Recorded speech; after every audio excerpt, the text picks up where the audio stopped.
Hi friends, welcome to Priya Vlogs. இன்னைக்கு ஒரு instant மாங்காய் தொக்கு தான் பார்க்க போகிறோம். எப்படி பண்ணுறதுன்னு பார்க்கலாம். ரொம்ப டேஸ்டியாக இருக்கும். பார்க்கலாம் எப்படி பண்ணுறதுன்னு. மாங்காய் தொக்கு தான் பண்ண போகிறோம். அதுக்கு தேவையான இன்க்ரீடியன்ட்ஸ் வந்து 2 மாங்காய் வச்சுருக்கேன். 1 கப்பு மிளகாய் பொடி, அதுக்கு தேவையான அளவு உப்பு.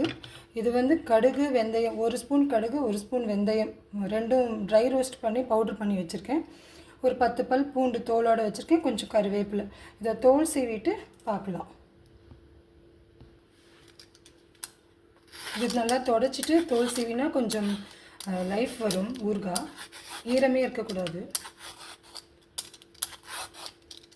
பார்க்கலாம், துருவிட்டு பார்க்கலாம். 2 மாங்காவும் துருவியாச்சு. இப்போ இதுக்கு 1 ஸ்பூன் மஞ்சள் பொடி.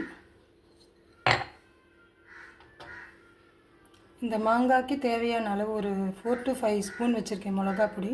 காஷ்மீரி சில்லி பொடி அண்ட் நார்மல் சில்லி பொடி ரெண்டும் மிக்ஸ் பண்ணி வச்சுருக்கேன். உப்பு ஒரு 2-3 டேபிள் ஸ்பூன் வச்சுருக்கேன். நமக்கு எவ்வளோ காரம் வேணுமோ அவ்வளோ ஆட் பண்ணிக்கலாம். மிக்ஸ் பண்ணிவிட்டு பார்க்கலாம்.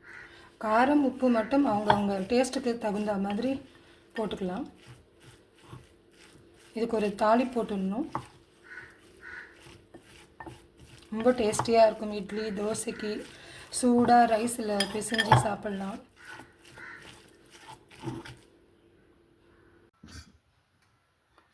தாளி போட்டுக்கலாம். கொஞ்சமாக நல்லெண்ணெய் விடுறேன். கொஞ்சம் எண்ணெய் நிறையா விட்டால் தான் நல்லாயிருக்கும்.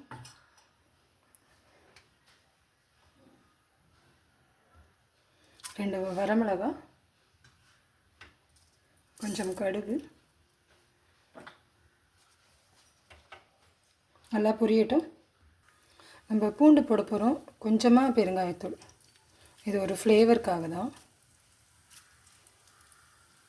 கடுகு நல்லா வெடிச்சிட்டு பூண்டு வந்து தோலோடு நசுக்கி வச்சுருக்கேன். ஒரு 10 பல் போட்டுக்கலாம். கொஞ்சம் கருவேப்பிலை. இது பூண்டு கொஞ்சம் நல்லா வதங்கணும். சூடு ஆறினதுக்கப்புறம் நம்ம மாங்காய் மிக்ஸ் பண்ணி வச்சுருக்கோம் இல்லையா, அதில் ஆட் பண்ணிடலாம். கடைசியாக தான் நம்ம வந்து கடுகு வெந்தயம் பொடி வந்து சூடு ஆறினத்துக்கு அப்புறம் தான் ஆட் பண்ணணும். பார்க்கலாம். கடைசியாக பூண்டு நல்லா ஃப்ரை ஆகிடுது. இப்போ நான் இதை ஆஃப் பண்ணிடுறேன். நல்லா இது கூல் டவுன் ஆனதுக்கப்புறம் அந்த மேங்கோ மிக்ஸில் கொட்டிட்டு கடுகு வெந்தய பொடி ஆட் பண்ண வேண்டியது தான். ஃபைனலாக பார்க்கலாம். தாளிப்பு சூடு ஆறிடுச்சு. இந்த மிக்ஸியில் கொட்டிடலாம்.